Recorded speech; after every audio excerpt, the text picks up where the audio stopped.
Вау. Бір аптаның ішінде 2 рет қонақтар шақырды. Ештеңке жоқ маған. Оларға үлкен шок. Ал қазақ халқы сізді қалай қабылдады? Кейбір апайлар, әжелер, олар біз қазақ тілін сөйлегенде олар жыла бастады. Себебі олар қатты қуанды. Алла, өзіңнің бүкіл Қазақстанға амандық пен тыныштық орнатуын сұраймыз. Әсіресе Қазақстандағы мұқтаж адамдарға жар болып. Қазақ тілін қалай үйрендіңіз? Осы мемлекет, Қазақстан мемлекеті, әрине біз қазақ тілін оқимыз. Біз сыйлауымыз керек, Қазақстан мемлекеттік сыйлау керек, және қазақ халқы сыйлау керек. Ал қазақ тілінде ең жақсы көретін сөзіңіз қандай?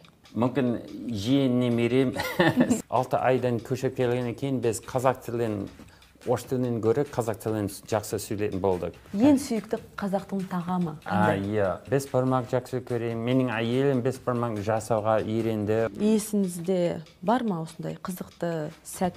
Мұздай кола оған берді. Ол ішіп сосын ол спиредан жері не сен мені өлтіресің бе? Осы мұздай де екен. Жыламаңыз. Жартысы жүргеніміз Қазақстанда, жартысы Америкада. Қазақстан менің екінші отаным деп айта аласыз ба? Мен қатты сыйлаймын, жақсы көремін Қазақстанда. Астана және Алматы екі қаласы ерекшелігі ең көп дамытылған қалалары осы екі. Ерекше Астана өте ерекше керемет. Америкада бізде қала жоқ Астана сияқты.